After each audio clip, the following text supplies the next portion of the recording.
한국당 김병준호 출범. 과거 지향적 인적 청산에는 반대한다라고 이제 말씀을 했어요. 그리고 골프 문제가 좀 터졌는데 그건 문제될 줄 몰랐다. 수술대 오른 한국당, 메스를 준 김병준 앞에 놓인 과제는 공천권 생각 안 해. 당협위원장 교체 권한은 있다고 생각한다. 의미심장하죠. 당협위원장 교체할 권한은 내가 가지고 있다 이렇게 생각한다. 그 말씀인 것 같아요. 그러니까 사람 바꾸기 전에 뭔가가 있어야 한다. 우리 정치 사람만 바꿔서 문제다. 그리고 문재인 정부 참여정부의 계승자가 아니다. 또 이런 발언도 했고 지금 사회에는 국가주의가 곳곳에 들어가 있다. 이 내용부터 다뤄보겠습니다. 들어보시죠. 공천권을 어떤 형태로 저한테 공천권을 보장한다든가 준다고 해도 우선 제 자신이 믿을 수가 없습니다. 왜냐하면 선거가 2020년인데 비대위가 아무리 길게 가도 그렇게까지 공천을 할 수 있을 정도로 갈 수가 없는 것 아닙니까? 공천심사위원장을 맡긴다, 뭘 한다 해도 그것은 정치적인 약속이고 서로가 지키기가 어려운 약속이 되거든요. 그렇기 때문에 저는 애초에 공천권과 관련된 일체의 권한을 제가 어떤 권한도 받을 것이라고 생각해 본 적이 없습니다. 다만 굳이 이제 솔직하게 말씀드리면 무슨 권한을 가지고 있는가 하면은 당 대표로서 당협위원장을 교체할 수 있는 권한은 저는 가지고 있다고 생각합니다. 초중등 고등학교의 커피 자판기를 전부 법으로서 국가가 설치하지 못하게 하는 것이 과연 맞는 것입니까? 그런 것에까지 국가가 일일이 들어갈 이유가 없다라는 이야기입니다. 그런데 우리 사회를 보면 이런 국가주의적인 경향이 곳곳에 들어가 있거든요. 문재인 정부가 참여정부를 조성하고 있는 아까 예를 들어서요. 아까 커피 자판기 이야기를 제가 이야기 드렸는데 참여정부 같으면 제가 정책실장으로 있었으면요. 그것이 누가 발의를 했던 대통령께 저는 거부권 행사하라고 이야기합니다. 그리고 아마 하셨을 겁니다. 네, 김병준 위원장 뭐 이런저런 발언들이 나오고 있는 데서 말씀을 좀 차연부터 길지 않게 정리하고 하시죠. 하여튼 뭐 앞으로 어떻게 하실지 좀 기대를 갖고 봐야 되는데 과거 지향적 인적 청산에 반대하고 당협위원장은 교체하겠다 이 얘기를 들으면서 지금 제 그림이 뭐냐면 이게 홍준표 2예요. 홍준표 대표가 당대표 되면서 어떻게 했냐면 탄핵에 찬성했건 반대했건 묻지 않겠다. 그것 관련해서 책임 묻지 않겠다. 그렇게 하고 하여튼 친박 비박 없다. 대신 나한테는 아직 인사권이 있는데 당협위원장 교체하겠다. 이렇게 해서 결국에 어떻게 되냐면 이미 영남 쪽에서 국회의원 된 기득권 있는 분들 있죠. 이런 분들한테는 절대 손 못 대고요. 그동안 공천 때부터 시작해가지고 탄핵까지 책임 있던 분들에 대해서 책임 한마디도 안 묻고 결국에는 힘없는 원외 당협위원장만 3분의 1을 날렸어요. 그래가지고 지금 당이 어떻게 된 겁니까? 그러니까 책임은 다 현역 의원들이 져놓고선 괜히 정말로 이런 현역 의원들이 벌려놓고 원외 당협위원장도 이번에 지방선거 또 실적 갖고서 또 하겠죠. 알겠습니다. 그렇게 하면은 안 된다. 그게 홍준표 2가 되는 겁니다. 이게 본인이 말씀하신 게 무슨 뜻인지 아는가 참 모르겠어요. 지금 걱정됩니다. 김영주. 저는 어쨌든 어렵사리 되셨으니까 잘 하셨으면 좋겠다는 얘기인데 한 가지 기후가 있다면 이런 겁니다. 그야말로 한국 정치의 보수를 제대로 만들어 놓겠다는 의지 정도면 좋은데 혹시라도 자기가 갖고 있는 자기 한을 풀어내기 위해서 자기 이야기가 있다라고 하는 것은 이를 그르칠 가능성이 굉장히 많다. 그런 면에서 조금 그 부분을 어떻게 제어하고 나갈 것이냐 하는 게 제가 걱정하는 부분입니다. 김 교수님. 일단 김병준 위원장께서 가치 논쟁, 정책 논쟁을 하신다고 말씀을 하셔서 저도 개인적으로 소위 보수판 제3의 길을 걷게 할 수 있는 방향을 모색해서 그것을 현실화시켰으면 좋겠다는 생각을 하는데요. 이제 그러려면 아까 여기 말씀하신 것처럼 개파 정치를 척결해야겠죠. 그래서 본인께서 개파의 전쟁을 하신다고 하니까 또 하나는 수국냉전 가치 청산, 그다음에 진보적인 정책도 수용을 하셔야겠죠. 그래서 블레어나 그다음에 클린턴처럼 제3의 길을 걸어서 보수가 좀 회생할 수 있는 길로 갔으면 좋겠다라는 생각을 하게 되는데요. 고민은 김병준 위원장께서는 그 말씀을 잘 안 하시는 것 같아요. 왜 난파선에 선장이 됐는지 좀 국민이 납득할 만하게 좀 설명을 하실 필요가 있을 것 같고 또 하나는 보니까 자유한국당 초선 의원 평균이 이 이명박 박근혜 정부 시절에 고위공무원을 지낸 60대 남성이라고 나오더라고요. 그래서 소위 이것을 제대로 예를 들면 인적 청산을 할 수 있을 것인지 저는 이런 것들을 하지 않게 되면 가치 논쟁, 정책 논쟁 하기 전에 제가 볼 때는 개파 싸움에 힘올릴 수 있을 것 같아서 그 부분에 대해서 좀 잘 정리를 했으면 좋겠다는 생각을 하게 됩니다. 네, 김광석 의원. 예.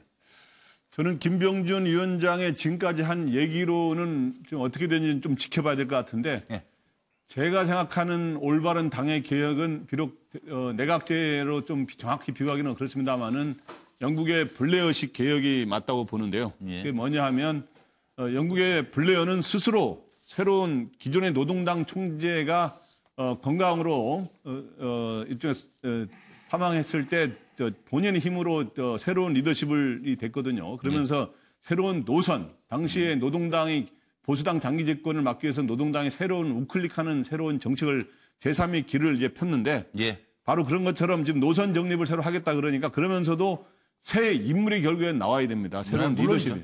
근데 저거를 하려면 김병준 비대위원장이 본인이 그런 새로운 리더십을 하려는 마음을 비우고 그럴 가능성도 좀 없지 않아 있어 보이는데 지금 말하는 거 보니까 그걸 비우고 새로운 리더십을 키울 수 있는 그러한 거를 만들어주는 게 그러면서 개파 대립을 없애고 하는 게 개혁의 방향이 아닌가 이렇게 생각이 듭니다. 터널 빠져나오기가 쉽지는 않아 보이시고요. 그리고 이제 일단 비대위 첫날에 골프 접대 의혹이 터졌어요. 지난해 8월에 한국 여자 프로골프 KLPGA의 프로암 경기에 초청받아 갔는데 뭐 이런저런 뭐 골프비 식사 대접해가지고 수사 의뢰가 들어와서 국민권익위에서 강원지방경찰청이 내사에 착수했고 청탁금지법 위반 혐의로 조사 중이라고 합니다. 근데 김 위원장은 접대를 하기엔 곤란하다. 초대받아 가가지고 뭐 그 비용을 내가 어떻게 하느냐. 이거 들어보시죠. 접대라고 하기는 좀 곤란하고요. 프로암대에 초대를 받았습니다. 솔직히 그 비용이 얼마나 들었는지에 대해서는 제가 알 수가 없습니다. 그 김영란법 말하자면 청탁금지법이 규정하는 그 범위를 넘었느냐 안 넘었느냐는 제가 알 수가 없죠. 근데 어제 마침 제가 기사도 봤습니다만 당시에 그 대회를 주최했던 그 대표께서 그 법의 범위를 넘지 않는 범위 안에 있다라고 이야기를 하셨는데 그것 또한 저는 모르죠. 그래서 한번 기다려 주십시오. 서로 의견이 다르니 어느 쪽이 더 옳은 것인지 결론이 나지 않겠습니다. 이 부분은 노 변호사님 어떻게 보세요? 지금 그 김병준 그 비대위원장이 사실은 지난해 8월에 이런 접대를 받았다는 건데요. 네네네. 그 당시에 신분이 국민대 명예교수였다라는 거잖아요. 근데 명예교수는 기본적으로 퇴직한 이후에 그냥 호칭만 그렇게 명예로운 분에 대해서 주는 걸로 제가 알고 있어서 대상이 아니다. 이게 신분이 저는 좀 아니지 않나라는 생각이 좀 들고요. 또 지금 프로암 골프 대회 초청받아서 갔다면 나머지 20명, 그러니까 포함해서 20명이겠죠. 20명 전체에게 다 이런 식으로 일괄해서 같은 방식이 지워졌을 텐데 그것이 저는 청탁금지법 위반이 됐을까? 저는 아니라고 생각해요. 그럼 정 변호사님. 일단은 김병준 교수가 명예교수였는지 여부에 대해서는 확인이 필요할 것 같고요. 네. 왜냐하면 올 2월 달에 퇴직하신 걸로 그렇게 나오거든요. 아, 그래요? 그러니까 그건 좀 확인을 해야 될 것 같고. 그다음에 이제 골프 칠 때 오비를 갖다가 내면은 나머지 사람들이 좋아하는데 이런 케이스인가? 그 부정청탁금지법 문제잖아요. 그 규정이 어떻게 돼 있냐면 교수는 그 명목에 상관없이 한 번에 100만 원을 초과하는 금품 등을 받으면은 처벌을 받아요. 여기에 금품 등의 골프 같은 향응은 당연히 포함이 되는데 그렇습니다.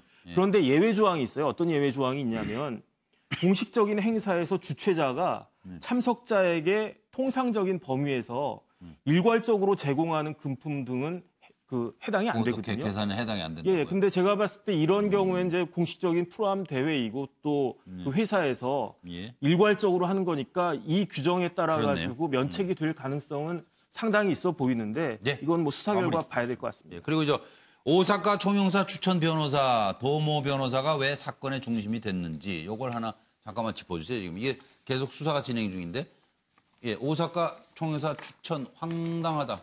경공모 주최 강연 등에 참석했지만 2017년 4월 이후로는 거의 참여 안 해. 이랬던 사람입니다. 근데 말이 다 달라졌어요. 그래서 특검이 첫 긴급 체포, 지금 구속영장을 청구했습니다. 드루킹이 노회찬 의원에게 4,600만 원 줬다 아니다 뭐 이것도 좀 헷갈리고 있는데 이 수사 어떻게 될 것 같으세요, 노 변호사님? 사실 조금 노회찬 의원까지 좀 다 확인을 해봐야 되는 상황이 돼버린 게 아니냐. 특히 이제 동호 변호사는 거짓말을 조금 많이 해서 그러게요. 현실적으로 그분의 말을 신뢰하기가 좀 어려운 부분이 좀 있고요. 사실 그분 조사받을 때 너무 심경이 불안해 보이고 여러 가지 문제가 있어서 긴급 체포했다는 주장이거든요. 그 얘기는 뭐냐면은 물론 변호사니까 본인이 참여를 많이 했겠지만 그것과 별개로 뭔가 좀 불안하고 좀 걸릴 것 같다라는 심리가 있지 않았을까 생각이 들어서 저는 이분 상당히 의심스럽습니다. 정혁진 변호사님 일단은 그 노 의원하고 네. 그 도 변호사하고 경기고등학교 동기동창이라는 거 아닙니까? 그래가지고 아마 이제 소개시켜 줬다라고 하는 의심을 갖다가 많이 받는 것 같은데 핵심은 정치 자금이에요. 왜냐하면 정치자금법에 의할 때 그 합법적인 방법이 아닌 방식으로 돈을 갖다가 주면은 정치자금 부정 수수죄가 되거든요. 이게 5년 이하 징역에 1,000만 원 이하 벌금에 처해질 수 있는데 그 제가 봤을 때 이 사안이 그 죄에 해당될 가능성은 상당히 있어 보이고. 아, 있어 보여요? 예. 그다음에 나아가가지고 증거인멸죄에도 도 변호사가 법에 밝은 분이니까 아마 그런 식으로 일을 처리한 거 아닌가 그런 의심을 받기에 지금 충분합니다. 충분하죠. 그럼 노회찬 의원은? 노회찬 의원도 실질적으로 돈을 받았는지가 중요한데 노회찬 의원 측은 당연히 부인하고 있습니다만은 뭐 비서관인가 보좌관인가를 통해서 지금 장모 씨 운전사를 통해서 받았다는 건데 이거는 조금 왜냐하면 이렇게까지 깊이 들어가면 좀 위험해요. 근데 정확히 모르겠어요. 하여튼 돈 조심하고 살아야죠. 오늘도 수고 많으셨습니다. 김주하 앵커 MBN 뉴스팔 준비하고 있습니다. 고맙습니다.